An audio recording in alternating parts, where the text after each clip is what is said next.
the four divisions, the 84th, 102nd, 29th, and 30th. I lunched with the 30th here, started off on the left, and checked their plans, and of course I checked the Corps plans. I feel very confident about this operation, gentlemen. We have sound plans that have been worked out in great detail. We have plenty of artillery ammunition to support it. We have good air support if the weather will permit. We have a lot of power here. I feel that this attack by the Ninth Army, in conjunction with this powerful attack of the British Canadian Army, which is coming down from the north, will be maybe one of the decisive battles of the Western Front, if not of the war itself. The attack of these two armies is the major effort on the Western Front, or will be the major effort on the Western Front when it jumps off. Of course, the First Army and our Third Army and the Sixth Army group down to south will probably continue the offensive as far as their ability will permit. But the major effort is being made by the 21st Army Group. I believe that's the highlights of the plan, gentlemen. Now, if any of you would like to ask me any questions, I'd be glad to try to answer them. You said, General, that you're going to jump off on Saturday. Does that mean you're going whether they have the dams or not? That's right. I'm very hopeful that the First Army will capture those dams before Saturday. But if they don't get them, we're going anyway. And, of course, I've issued instructions that, and they worked it out as carefully as they can, to pass, they're taking a day and a half rations with them on the men, and to pass rations and ammunition and everything else over as rapidly as they can, just in case if the Germans still retain the dams, to be prepared to hang on over there in case they blow them on it. But I'm very hopeful that the First Army will have captured them before we jump off Saturday morning. What is your estimate of the operation? Well, the one division wanted to cross at 1 o'clock. Another one at 3. The majority of them, no. One down here, the 104th, wanted to go at 1 o'clock, I think.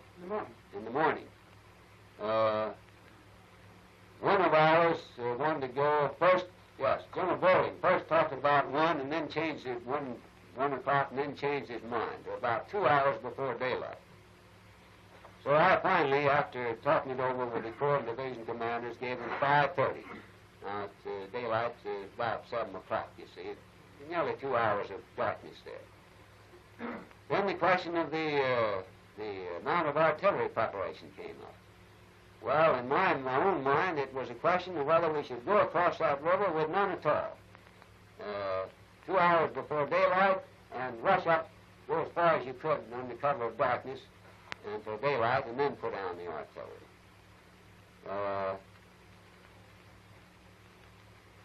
Finally, after getting into it, it was a question of none at all, 10 minutes, 15, or 20. They all agreed that 20 was enough. Well, just to give them the comfort of it, I said 20 minutes.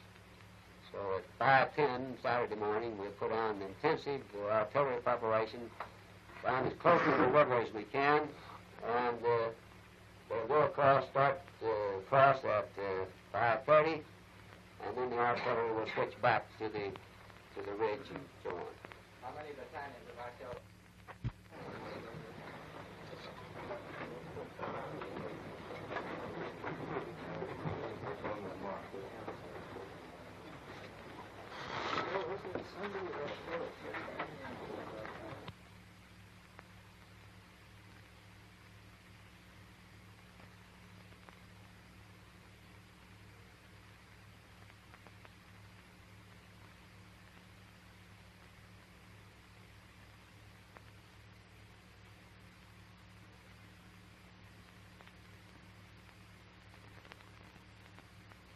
Goodbye. Thanks.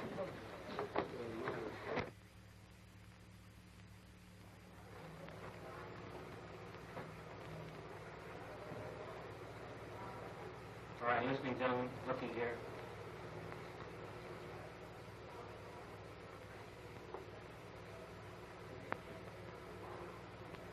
General, how much of a head start are you going to give the artillery over the infantry? Once more on the dial. General, how much of a head start are you going to give the artillery over the infantry?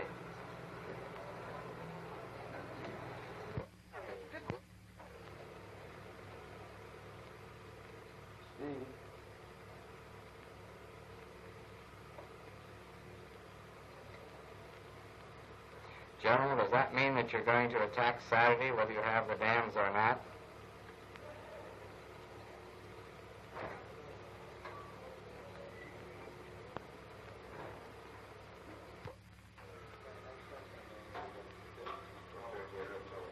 SPX Holland, February the 8th, 1945. General Simpson briefing. Rule number 3.